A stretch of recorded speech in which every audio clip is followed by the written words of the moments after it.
Now on the History Channel, stories from the pages of time.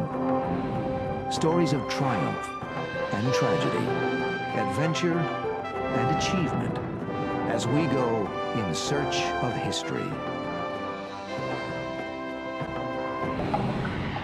No one knew they were stealing America's most important secrets.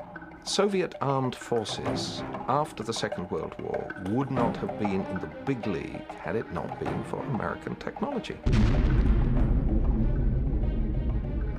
Just how deep did Soviet agents penetrate into the US government? You know, as a former operative of the Soviet intelligence, I can't imagine myself bargaining with a US congressman about payment. But they did it. The guilt or innocence of people like the Rosenbergs, Alger Hiss, had been debated for years. The hunt for communists in the 1950s was a frightening time in America. And now, new information from the KGB files lends credence to some of people's worst fears about the spies among us.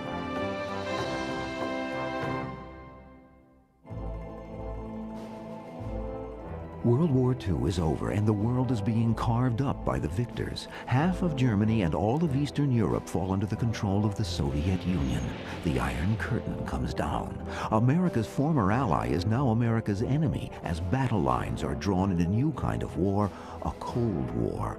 Most Americans believe a showdown with communism is inevitable. Many also fear that communist spies are infiltrating American institutions and threaten our way of life.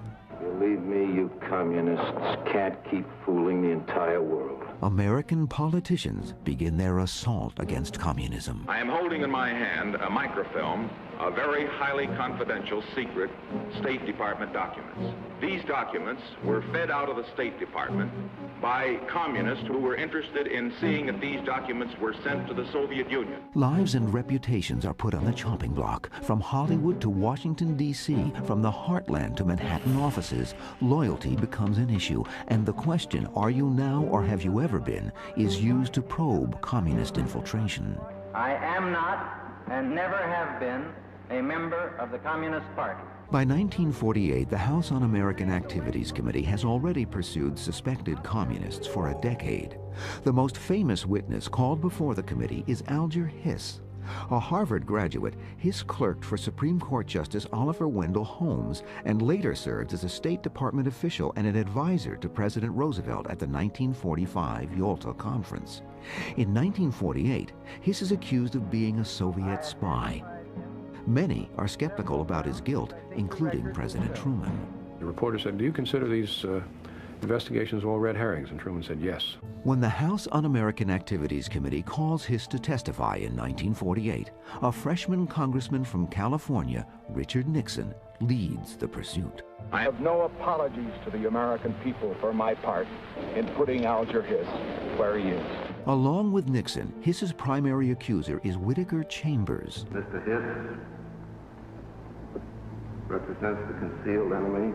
A Time magazine editor and former communist agent turned informer, Chambers claims Hiss was a member of his old communist cell. In 1950, Hiss is convicted of perjury for lying to a grand jury about knowing Chambers and about passing stolen State Department documents to him. I identified him on several grounds which I think the record will show. While Hiss is grilled by Congress and a grand jury, government codebreakers are conducting their own investigation. They are hard at work deciphering wartime Soviet secret cables sent between Moscow and its operatives in the U.S. In 1946, they succeed in cracking the Soviet code. The newly deciphered cables are assigned a randomly chosen code name, Venona. And Venona offers disturbing revelations. There are more spies at work in America than previously suspected. So the war years are really the golden age, starting in the 1930s, but the golden era of Soviet espionage in the United States. The deciphered Venona cables are one of the best-kept intelligence secrets of the century. The information is so classified that those who work on them are told by the National Security Agency to keep everyone in the dark, even President Truman. Meredith Knox Gardner was one of those codebreakers. That's not my fault. I don't know why they did that unless they thought that politicians in general, and especially powerful politicians, whom they couldn't browbeat into swearing that they wouldn't let others know what was going on. I guess they just didn't trust politicians in general. Imagine if today, if an American president was denied access to a vital piece of intelligence information, heads would roll, and correctly so. The Venona cables remain a closely guarded secret for a half-century, until 1995 and 1996, when the National Security Agency declassifies most of them. Like a time capsule from another era, the cables tell tales of spies who had infiltrated all aspects of American life. Spies in the State Department, spies in the OSS, the Office of Strategic Services, even spies operating inside the top-secret Los Alamos lab where the bomb was developed. One young physicist who works in the lab, Ted Hall, passes vital secrets to Russian agents that help the Soviets build their own nuclear weapon. Even though the FBI is onto Hall by 1950, they never arrest him. Exposing him would reveal to the Russians that the U.S. had broken their code. Hall goes free. Ted Hall, who now by his own admission, gave the Soviets the most explicit information about the atomic bomb process. Hall was allowed to leave the country, emigrated to Britain, where he became a very successful, prominent scientist. There are other bombshells in the declassified Venona cables. The man who symbolized the so-called Red Witch Hunts, Alger Hiss, is proved to have been a highly placed Soviet spy. Hiss is not only incriminated by Venona, but by a second source as well, damning new evidence found in the archives of the KGB. Alger Hiss was a source for the Soviet military intelligence. It's an absolutely different organization. But in those files, I found a lot of documents on Alger Hiss, naming him by his real name. I remember the phrase, "With Alger Hiss as a source, one doesn't need anyone else." In 1994, officials in Moscow no longer have any reason to protect the secrets of the Stalinist era. They decide to open portions of the KGB archives so that a history of Soviet espionage can be written for the first time. American historian Alan Weinstein joins with journalist and former KGB agent Alexander Vasilyev to examine the files. I am the first person who did any research in the archives. No one, including people who were giving me the files, no one knew what was there.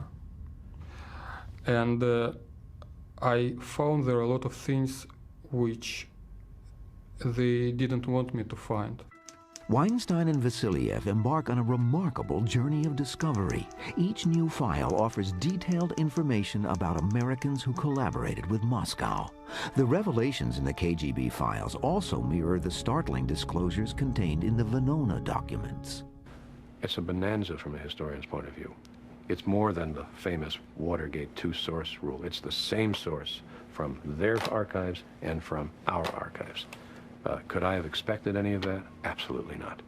Absolutely not. The KGB files reveal startling details about Americans who spied for Moscow. But who were these people, and what drove them to spy for the communists? Most were motivated by high ideals, others by love, and in one case, just plain greed. When we return, a U.S. congressman sells information to the Soviet Union. One perfect day, Samuel Dickstein walked into the embassy and said that I could help you with spying on Russian fascist organizations in America, but you will have to pay me.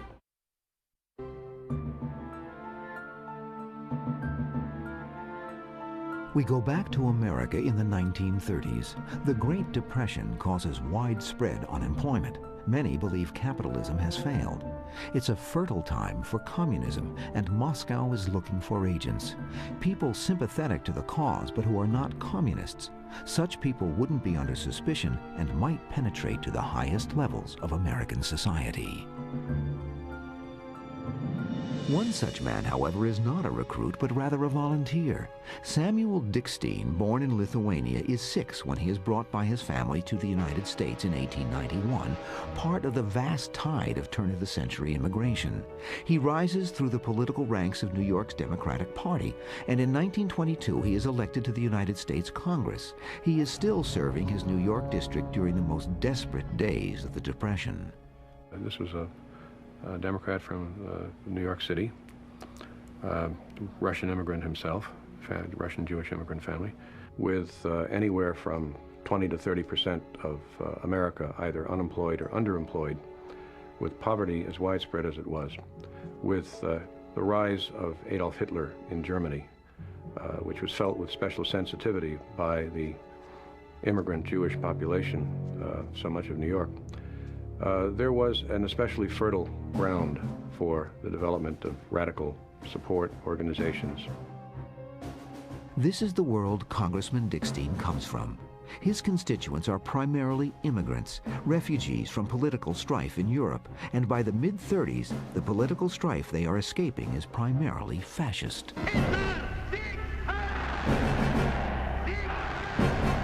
The man was known as a person whose specialty was immigration, chaired the Immigration Committee in the House, but his claim to fame was to have started the House process that led to the House Un-American Activities Committee.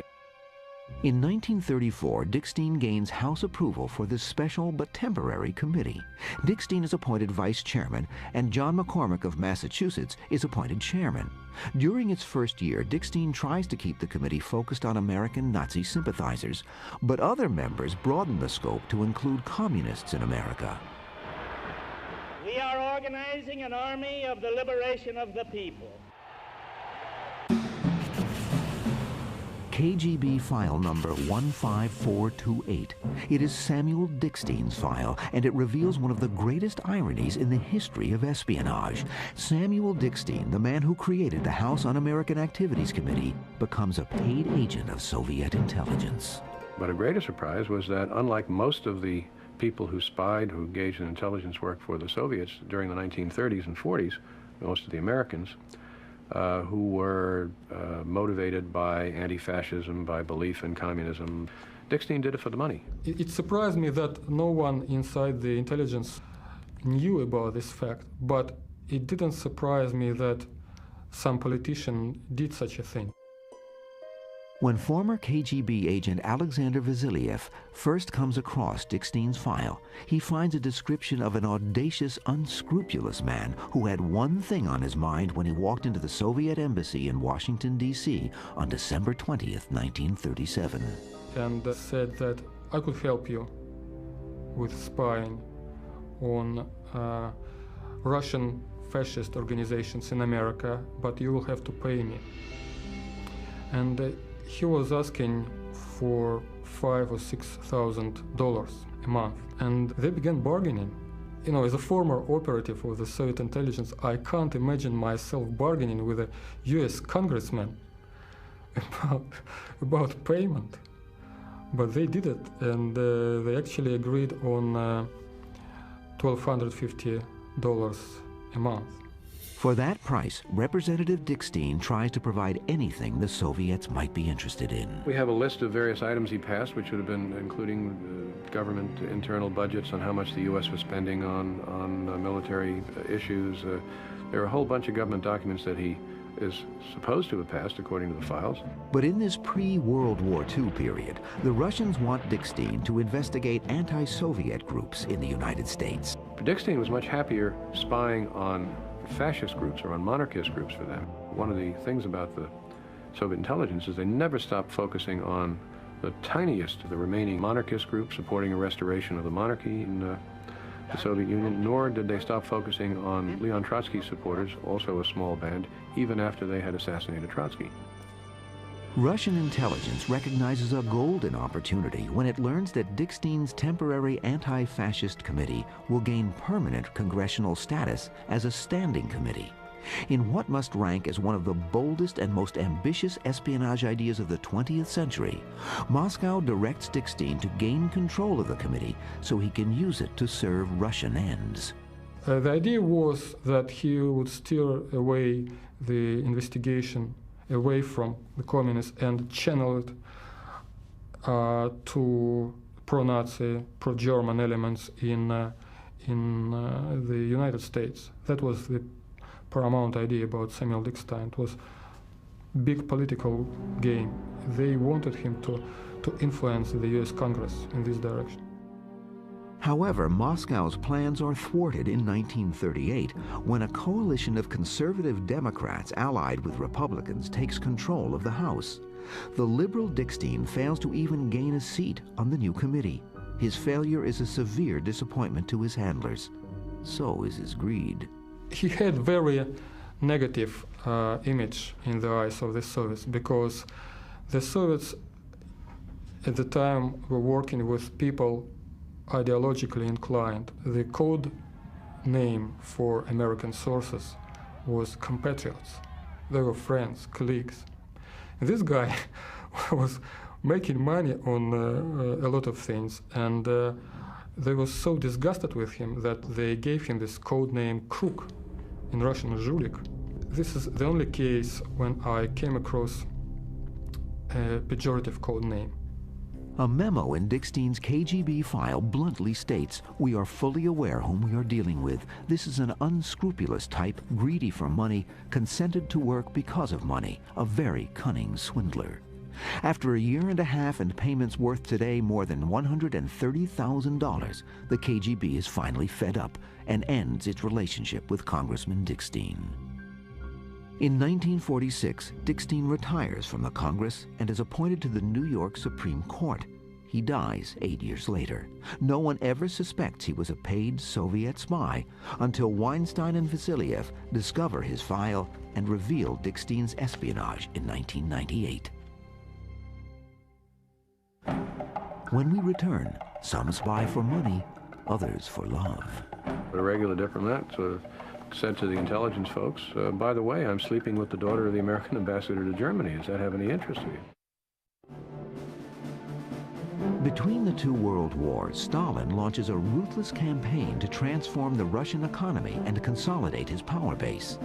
In the early 1930s, he reorganizes his state security agencies into the NKVD, which will eventually evolve into the KGB.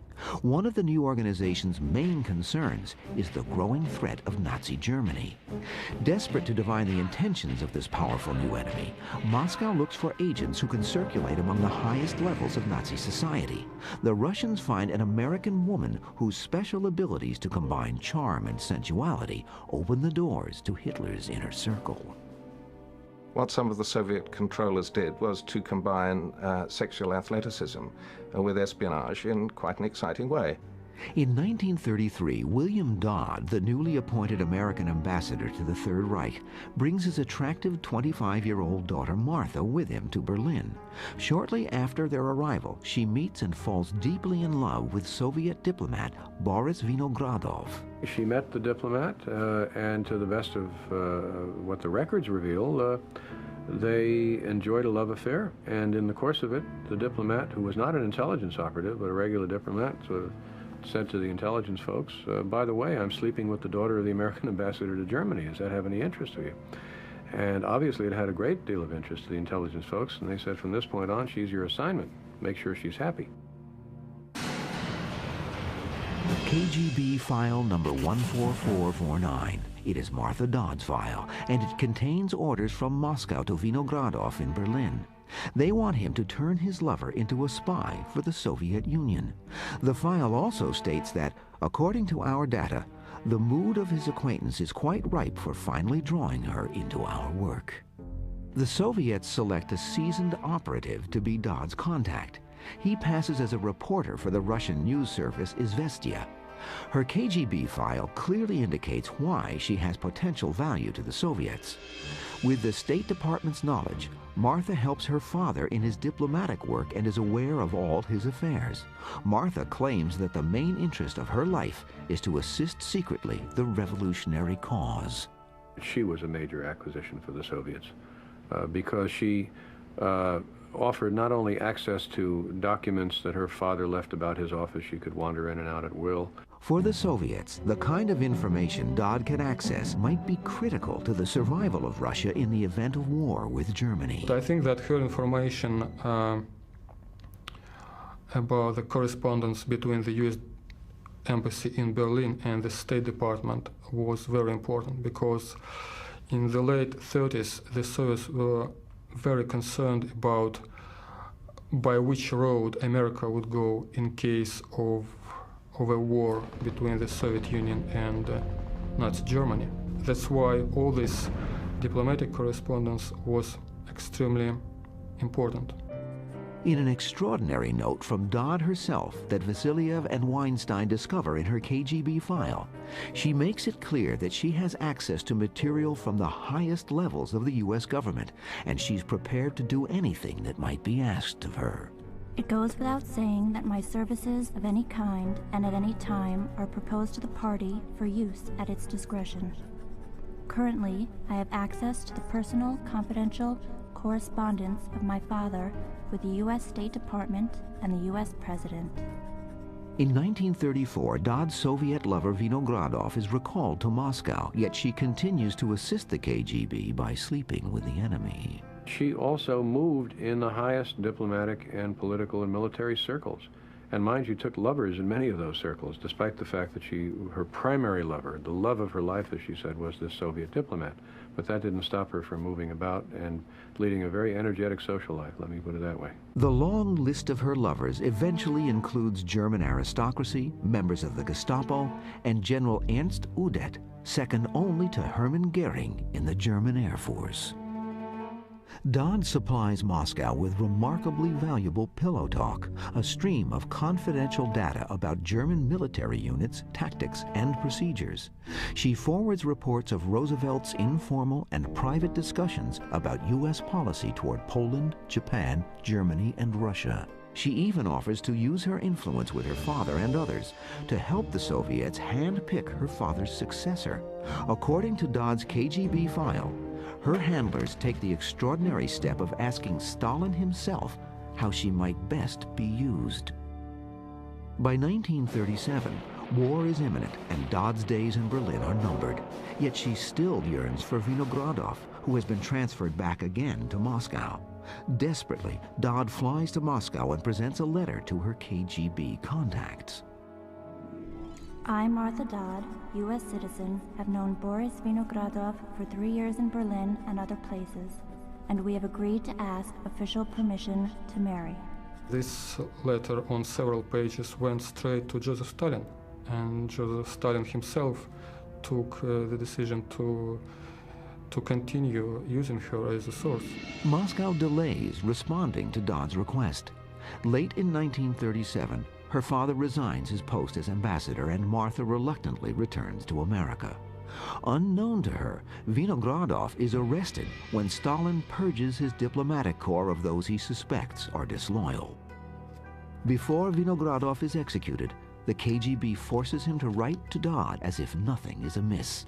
Martha writes back, unaware that her lover is dead. What I like about Martha Dodd also is that in a conversation, she once said, "I have a weakness for the Russians.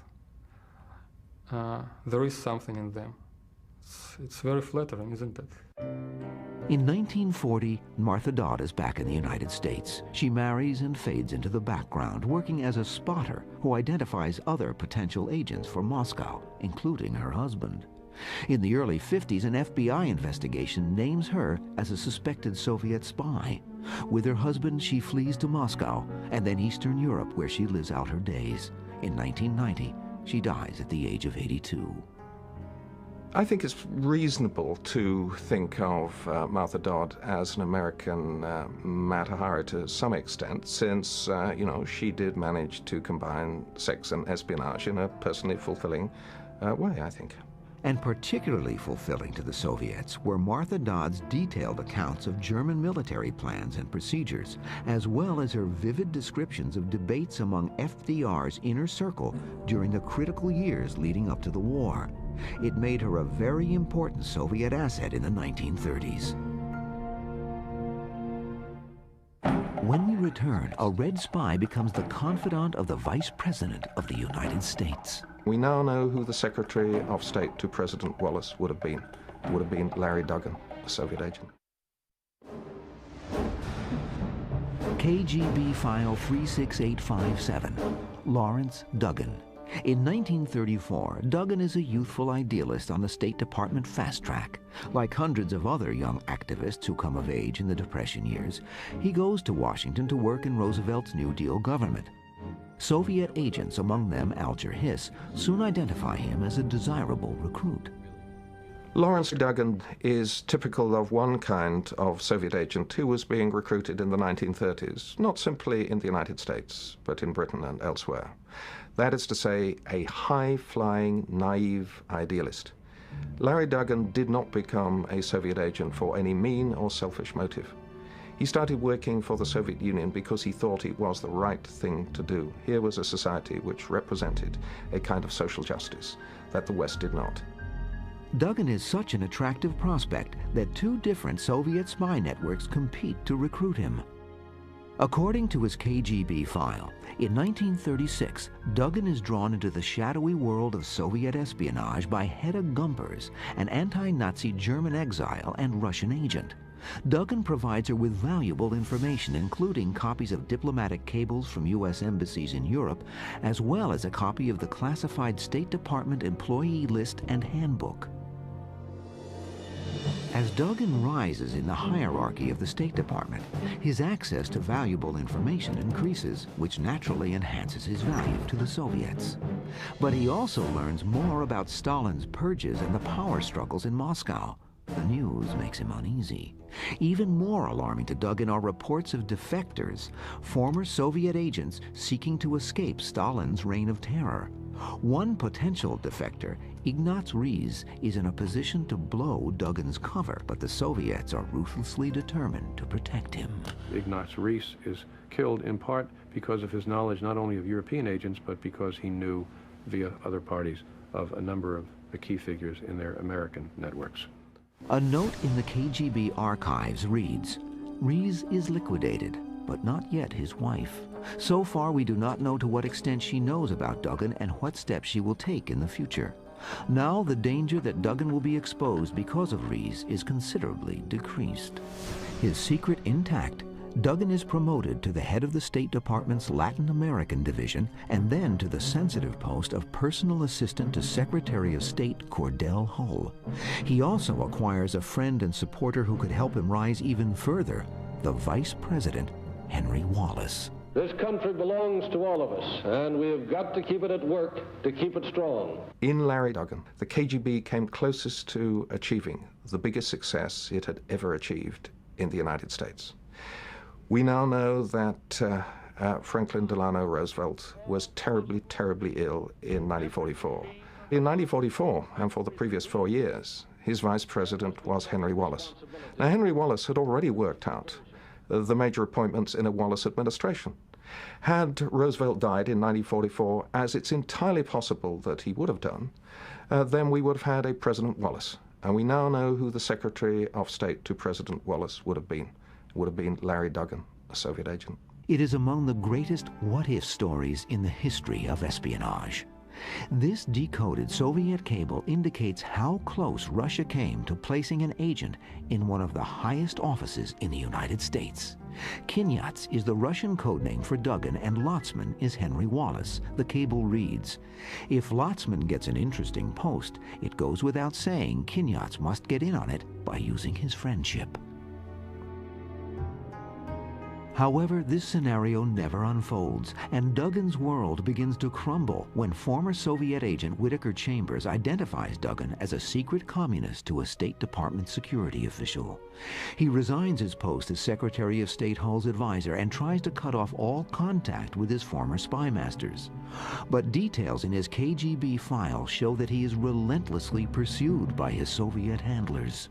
And one of the things that we tend to forget nowadays is the sheer tension that accumulated in some of those people in the United States who were working for the Soviet Union at the end of the Second World War. In December 1948, the FBI steps up the pressure on Duggan, questioning him about his relationship with Alger Hiss. Virtually on the heels of FBI questioning, the KGB comes knocking, demanding to know if Duggan talked. At 9 a.m. on December 20th, 1948, only days after his KGB interrogation, Duggan enters his office in New York. At 10 a.m., he plunges 16 stories to his death. Did he jump, or was he pushed? It's not certain that Larry Duggan committed suicide. He certainly fell from a very great height, and it's a very unusual kind of accident. Duggan's KGB file lays bare the details of how thoroughly Soviet agents penetrated the State Department. But recently uncovered KGB files also reveal how deeply Soviet spies penetrated another U.S. agency, a very secretive agency, the Office of Strategic Services, the OSS. There were a number of specific agents within the OSS who worked for the Soviets who passed along a variety of materials. And obviously, if you're running a foreign intelligence agency, it is useful, perhaps best, not to have double agents in your midst. The OSS had a number of them. KGB File 45049, Duncan Lee. Lee is a Yale graduate and Rhodes Scholar. When his mentor and former law partner, General Wild Bill Donovan, creates the Office of Strategic Services in 1942, Donovan recruits Lee to be his assistant. The ultimate dream for any intelligence agency is to recruit the head of another intelligence agency. Now, if you can't do that, recruiting his right-hand man is the next best thing, and Stalin got the next best thing, and his name was Duncan Chaplin Lee. Lee's broad access to OSS operations makes him an invaluable source. The cautious Lee provides no documents, but his tip-offs allow other Soviet agents working within the OSS to evade detection. The Soviet Union was actually far more successful in gaining intelligence on its allies than it ever was against its enemies.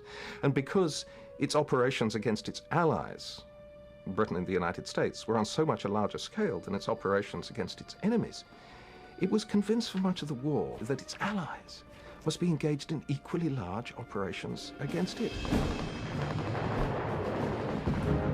There is more than a grain of truth to that suspicion. Many American and British officials believe Russia will become the next big enemy after Hitler is defeated. They withhold from the Soviets the secret date of D-Day.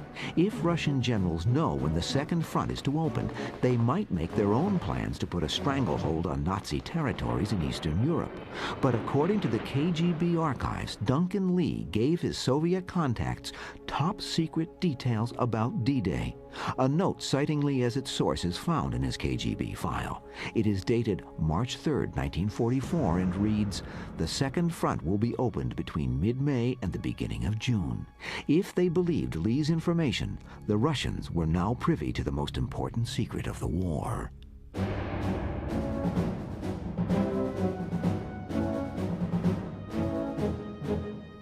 By 1944, Lee believes that he is losing his cover and suspects that American counter-espionage agents are closing in on him.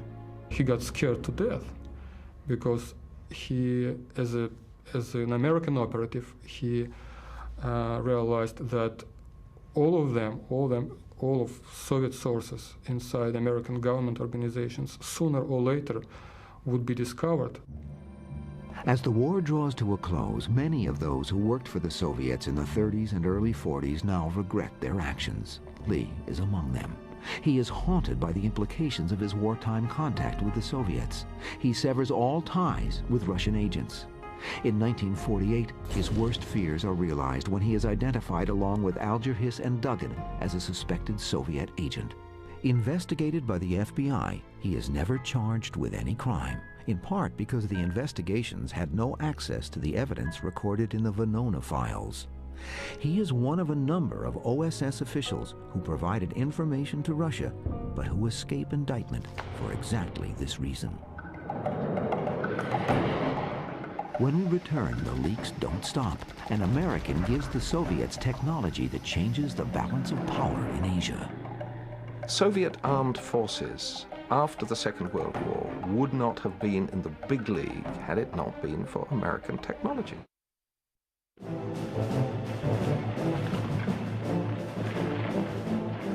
One of Joseph Stalin's highest priorities during World War II is achieving military parity with the United States. He realizes the fastest and easiest way to do this is by stealing the necessary technologies from America. America was a perfect place to steal military technologies.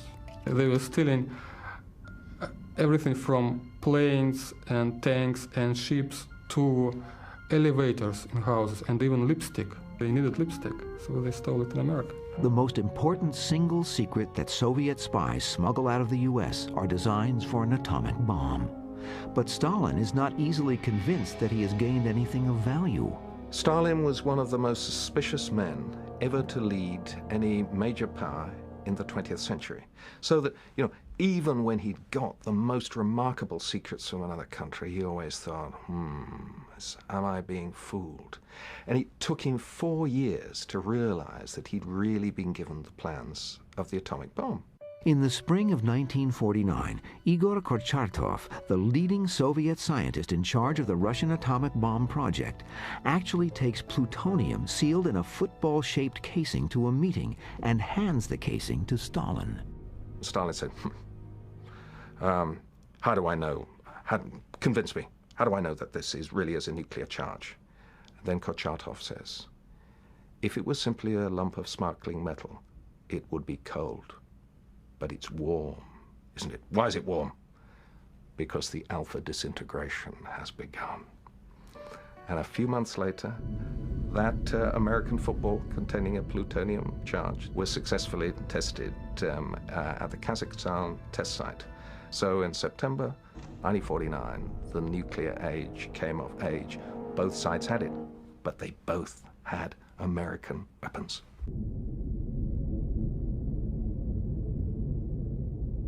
Some of the atomic secrets are stolen by a Los Alamos machinist recruited by Julius Rosenberg, who runs a Soviet spy ring.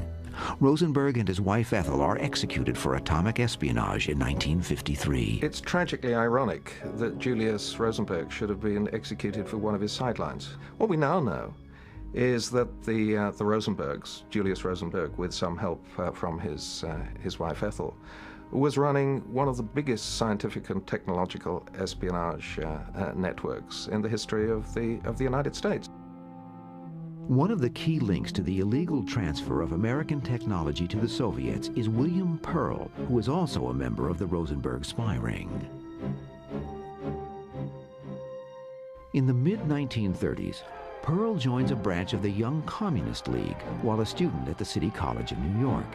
After earning his engineering degree, Pearl goes to work for the National Advisory Committee for Aeronautics, where he helps design streamlined aircraft bodies and revolutionary new propulsion systems for a futuristic new class of aircraft called jets. By then, he is also a Soviet agent. He was one of the principal architects of jet engines, and the prototype for the MiGs that were used by the Russians to fight in Korea during the Korean War were the designs given to them by William Pearl. On June 25, 1950, North Korea attacks South Korea. One of their most effective weapons is the Russian MiG-15, the Soviet Union's first jet fighter. The American-dominated United Nations forces engage the MiGs with propeller-driven fighters, but the MiGs are far superior, and the UN forces suffer heavy losses. Only when the U.S. Air Force begins deploying the Sabre, America's first jet fighter, does the balance of power shift in its favor. It will be decades before the world learns the ironic truth. The West was almost beaten by its own stolen technology. As a result, the war in Korea ends in a stalemate, in part thanks to William Pearl. What I think hasn't been realized until quite recently is that the first American atomic bomb is not the only thing, far from the only thing, in American weaponry that the KGB is providing the material to copy. Jet engine is another. Soviet armed forces after the Second World War would not have been in the big league had it not been for American technology. And they depended throughout the Cold War even more on American technology than they did on Soviet technology. It is 1960, and William Pearl's treasonous activities blow up on the world scene on May 1st. While flying at 60,000 feet over the Soviet Union in a U-2 spy plane, Air Force Captain Francis Gary Powers is shot down. Powers is captured and imprisoned, a major propaganda coup for the Soviets. But how was Powers' U-2 detected? With American-issue technology, radar. The radar used to spot and target Powers' plane is based on plans stolen by Pearl and passed to Russia through the Rosenberg spy ring. If you just take atomic espionage and put together all the data they got from their collective spies, of which we now know there were certainly a good many, this enabled them to make progress years ahead of time. The files of the KGB reveal that the Soviet Union had indeed penetrated to the very heart of America's most hallowed institutions. The knowledge they gleaned and the technology that was stolen reshaped the world for most of the 20th century. To ex-KGB agent Alexander Vasilyev, the revelations in the files of the KGB offer human as well as historical insights. For me personally, it was important why they did it and how. From the professional point of view, how. And from the moral point of view, why.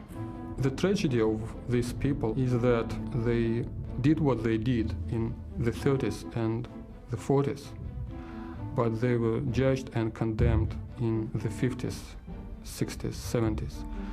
These were absolutely different situations, absolutely different climate in America. And I'm sure they wouldn't do that in the 50s, what they did in the 30s. They were not working against America. No one asked them to work against America. One of the most intriguing unanswered questions is how the publication of the KGB files and the historical insights they offer will play in the former Soviet Union.